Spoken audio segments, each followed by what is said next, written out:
If we set up offices and oversight bodies only to let them become graveyards for testimony, or worse yet, ruses for pretending to investigate when in actuality there was no follow-up, then we are not doing our jobs. In recent months, Congress has also been presented with evidence that points to technologies that, to our knowledge, are beyond our current capabilities. Let me be clear. Whether UAPs represent adversarial technology, natural phenomena, or something beyond current human understanding, Congress has a responsibility to investigate. If these objects are foreign in origin, then they pose a direct threat to our national security. And if they represent something unknown, they demand rigorous scientific inquiry, not ridicule, not secrecy, and not silence. The stakes are very high. And thus began the latest congressional hearing on UAPs, including new witnesses, all from the military, who had an amazing story to tell about their personal experiences with UAPs, in some cases backed up by footage and surveillance data. But although some of the footage and a lot of the information were either stories or things we had seen before, the hearing took a very, very different turn when this piece of footage was revealed.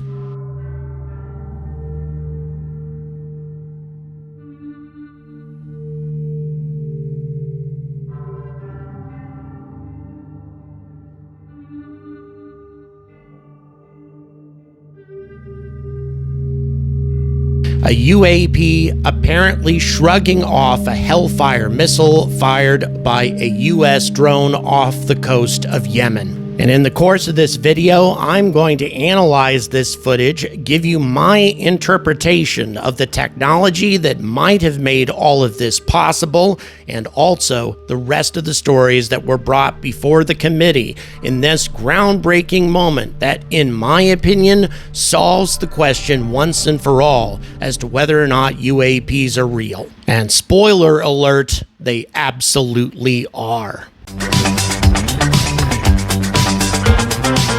Good morning, UFO enthusiasts, and welcome to a special Angry Bulletin. This isn't going to be as in-depth or thorough as other bulletins that I have done on this topic, on UAPs, or really other topics as well. And the reason for that is I have very limited time today. I need to get to London to pick up a prescription prior to leaving for Australia. I have an incredible amount of work in front of me, but at the same time, the urgency of this story is something that just needs to be covered immediately rather than waiting for me to get back from Australia. So all that being the case, I'm sure quite a number of you, if UFOs are your thing, if you really enjoy this phenomenon, you've definitely heard about what was just revealed to Congress. Certainly, it was another hearing with testimony from new witnesses, people who have very close connections to the military, actually were members of the military, and not just soldiers, not just pilots, not just the kind of people who might come across a UFO, but rather the kinds of people who are heavily engaged in intelligence, people who have a lot of familiarity with our surveillance technology and what is normal and what is not normal, the sorts of things that they commonly encounter or even the unusual things that they encounter, and this unique encounters with objects that, according to their testimony, defy the capabilities of any modern aircraft, anything that the United States possesses or any known technology that the enemies of the United States might possess. And we're talking enormous differences in capability here, up to and including the ability to shrug off a direct hit from a Hellfire missile. This is something that was not just described, this was something that was actually shown on camera. Military footage, military surveillance footage, infrared footage of an orb UFO or perhaps a saucer UFO, given what happened in the immediate aftermath of the impact. But regardless, a military strike on a UAP that had little or no results. It did definitely affect the object. The object definitely was changing its trajectory, definitely was impacted by the event, but still, a Hellfire missile definitely should have taken down any flying vehicle that we know of. I mean, these things are designed to destroy the most heavily armored tanks. And yet, although the missile seems to have affected the object, it didn't bring it down. So we're going to briefly cover the hearing. It was a lengthy hearing and several witnesses came forward, but I'm going to go ahead and cover some of the high points. I took the time to watch it this morning, again, with limited time available to me, but I took the time to review it this morning. Should have watched it as it happened. Just too many things going on with my preparations right now. I'm going to tell you what happened during the hearing. I'm going to go ahead and show you this clip again. Showed it to you at the beginning of the video, but I'm going to show you the clip again in my interpretation of the type of technology that might be able to shrug off one of these missiles. And then finally, we're also going to address the issue of where these objects might come from, who might have built these things if they are not the product of human technology. And even though in the hearing, nobody drew a direct connection to extraterrestrial culprits, I believe that that connection can be drawn.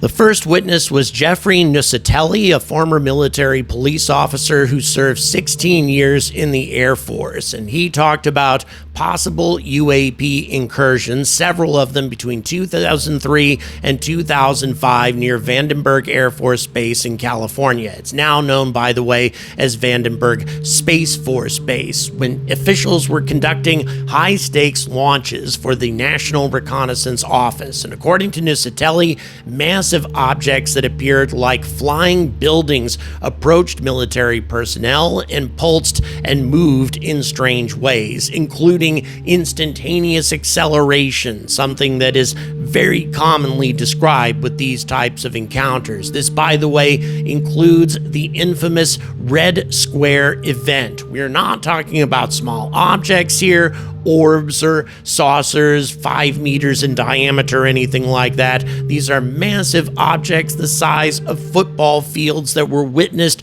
by dozens, if not hundreds, of witnesses. According to Nucitelli, quote, each incident was witnessed by multiple personnel, documented, investigated, and reported up the chain of command. We sent information up, but we got no guidance on how to handle these events. Now, the second person who testified for the first time was Alexandro Wiggins. This was a very significant event because this person has 23 years of service with the Navy and currently serves with the Navy. This is not a whistleblower. This is somebody who was given permission to testify. He's a senior chief petty officer and he is in the reconnaissance side of the Navy. This is the guy that handles the types of infrared imagery, footage, that sort of thing, reconnaissance-related technologies. He is on the bleeding edge of military surveillance. And while serving aboard the USS Jackson in 2023, this is what happened. Quote, what I observed and what our crew recorded was not consistent with conventional aircraft or drones as they appear on our system. A self-luminous, this is important, remember this, a self-luminous tic-tac shaped object emerged from the ocean before linking up with 3 other similar objects. The orb then disappeared simultaneously with a high synchronized, near instantaneous acceleration. He said there was no sonic boom or conventional propulsion signatures, but the objects were detected on multiple sensors, including radar, and this footage, which a lot of people have seen before, captures these objects in operation. To be clear, he said, I am not here to make claims beyond my lane. I am here to provide a first-hand account of what I saw, what our systems recorded, and why it matters for safety, for intelligence, and public confidence. He urged Congress to impel sensor standardization and personnel training to ensure the best data can be captured by the Navy in real time. He also asked the lawmakers to reinforce witness protection efforts and encourage the military to maintain, quote, confidential, destigmatized channels for UAP reports and associated data. Quote, sailors need to know that reporting UAP encounters will not harm their careers, unquote. Now, another Air Force veteran testifying for the first time was Dylan Borland, who was a high-ranking intelligence official for the Air Force at Langley Air Force Base, and he had a personal experience with a UAP in 2012, a large triangular craft that he kept in sight for approximately 15 minutes or so that began as a bright light. All it was a light to begin with, and then all of a sudden, this triangular shape manifested in front of him, perhaps as a result of some type of active camouflage, but he didn't speculate too much. It continued to remain within his view for a couple of minutes, while at a distance of only a couple hundred yards. Something like that would have absolutely terrified me, because the object was apparently pretty large, and then it abruptly disappeared, taking off with sudden acceleration once again into the sky, becoming nothing more but a star against a background of stars. Perhaps it could have even have been mistaken for a star after only a few seconds of being in motion. And the other thing that he mentioned, and this is significant, is static electricity that he felt about his person. His cell phone was heating up and also non-functional, and then finally the smell of ozone was in the air. I'm going to be talking about all of these things when we analyze the Hellfire Missile footage, but Mr. Borland had a bit of a sad story to tell as well. Quote, "Because of my direct knowledge of the reality of certain legacy UAP programs, my professional career was deliberately obstructed, and I have endured sustained reprisals from government agencies for more than a decade, alleging that he was subject to workplace harassment, efforts to undermine his ability to be employed for classified work, and other forms of mistreatment." So let's go ahead and get into the actual meat and potatoes of this footage. There were other people present, but these three witnesses were the military witnesses who actually had personal experience with UAPs. Journalist George Knapp definitely has interviewed lots of people, but he didn't have any direct experience to relate. And then there was a Mr. Spielberger who was talking about the climate of whistleblower reprisals. So in any event, as we're watching this footage, we can see that there is an infrared track that has been locked onto by a drone. This surveillance drone is locked onto it, and that lock-on allows another drone to fire a Hellfire missile, which makes contact apparently, but fails to knock down the object. In addition to that, you will see that it doesn't detonate. The missile continues to fly without having blown up. I think that is very significant. Now, my interpretation of this footage is that the drone and the Hellfire were being pressed into service to do a task that they generally don't do. Hellfires have been used in air-to-air combat, but it's a rare and unreliable application for Hellfires, not their primary function. Their design is optimized for ground targets because they're relatively slow, they lack a proximity fuse, and the warhead requires a direct hit. But despite these limitations, there have been recorded incidents of Hellfires downing aircraft, including a Cessna 152 and also a UAV, but they are not considered effective against fast-moving, maneuverable aircraft. So once again, I think that this was a drone and a missile that were pressed into service to try to knock this thing down because there was nothing else in operation. And given that it was off the coast of Yemen in a very dangerous area that the Houthis have made pretty hostile because of their activities, I think that's why it was shot down, because it might have presented a threat to U.S. ships in the area. But all of that having been said, the warhead not detonating is actually something that's characteristic of UAP operations. They deactivate electronic equipment and even disarm nuclear missiles. But remember what Dylan Borland had to say about the feeling of static electricity in the air, the smell of ozone, and especially the fact that his cell phone started to heat up and was not functional? The propulsion system, and perhaps this could also double as a defense system for UAPs, something I've talked talked about before, something that's called magnetohydrodynamic propulsion, ionizing both water and air, one or the other, around a vehicle and then using an electromagnetic field to manipulate those ionized particles, either water particles or air, and manipulating them around the vehicle to provide lift and thrust. That, for one thing, would create a heat signature, would actually cause the object to glow in the dark, and on top of that, would also create a very powerful electromagnetic field that would ionize the air around the object, therefore creating ozone. That would explain the ozone that Mr. Borland experienced. It would explain why his cell phone started to malfunction because of extremely powerful electromagnetic forces, an EMP, and it would also explain why the missile didn't work, why it might have actually made contact, but the warhead didn't detonate. And also, a powerful electromagnetic field might have been able to deflect the object, deflect the missile without it actually making physical contact with the UAP. But have a look at it tumble. Watch that tumbling effect right after the impact. To me, that kind of looks like a saucer-shaped object immediately after impact, slowly tumbling through the air as it tries to gain control, which it does, by the way, and then flies safely away from the area of engagement. And by the way, this is technology that we have dabbled with, that we have made some progress with, but nobody has the necessary technology, at least as far as I know, and I think as far as the experts who testified also know, that could have possibly produced these results. At the very least, an object would probably need a small nuclear reactor of some kind to generate the necessary electromagnetic field to produce these kinds of effects, especially instantaneous acceleration.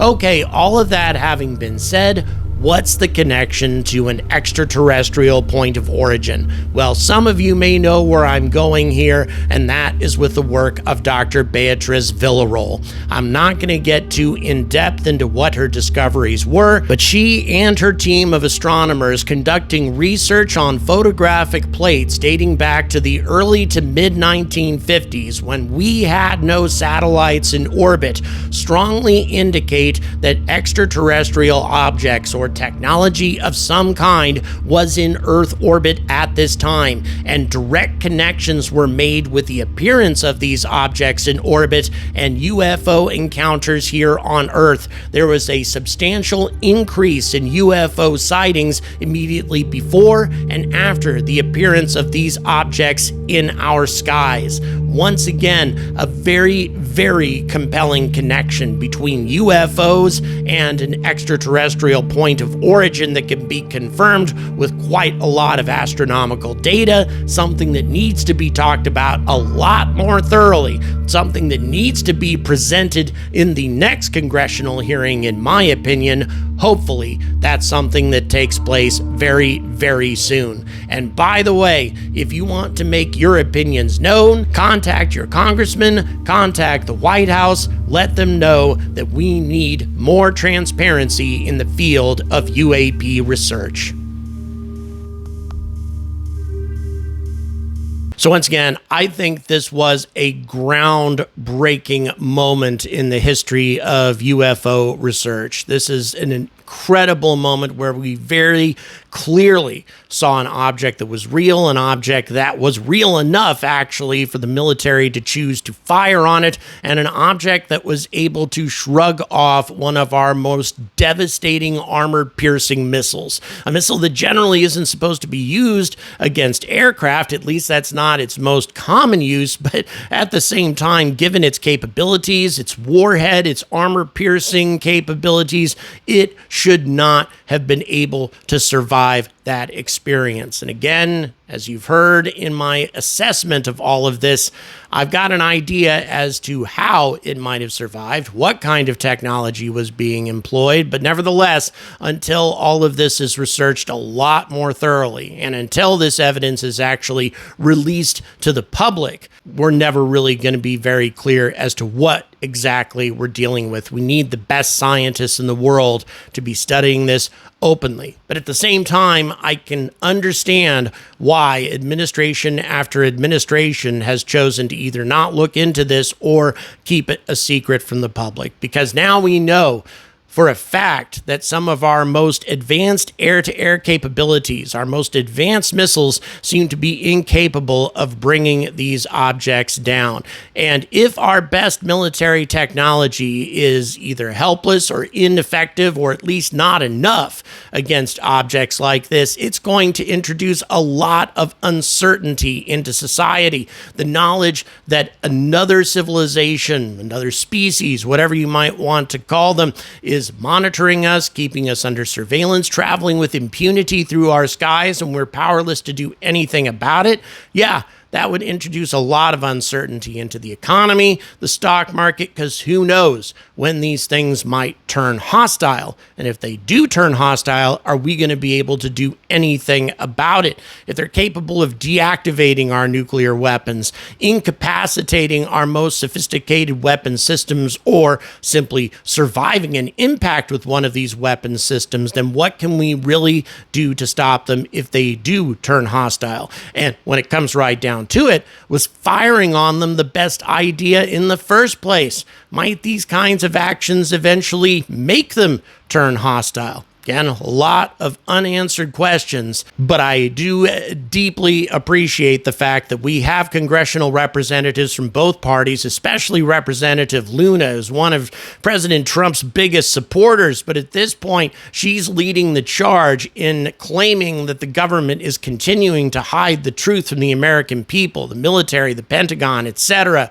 And then by extension, the commander-in-chief of the armed forces is either being kept in the dark about all this and isn't doing anything about it, which doesn't sound like Trump to me, or he, like every other president and person who has access to these kinds of secrets, is simply choosing not to tell the rest of us. And that is indeed the case. It's courageous for her to be taking all of this on, given how much her political career depends on Trump's support and how quickly her career could be sabotaged if he chose to turn against her in an upcoming primary. So any of the representatives who've been involved in all of this, whether Republicans or Democrats, are definitely running risk of agitating powerful people in their party. So I definitely applaud the courage of the bipartisan effort that was made in this hearing and others to try to uncover the truth. Thank you very much for watching. Please don't forget to like and subscribe, and also please consider supporting this channel on Patreon. That is the best way to keep this content coming, to make me less dependent on the dictates of the YouTube algorithm. If you'd like to support me, all the details are in the description. Until next time, stay angry about space.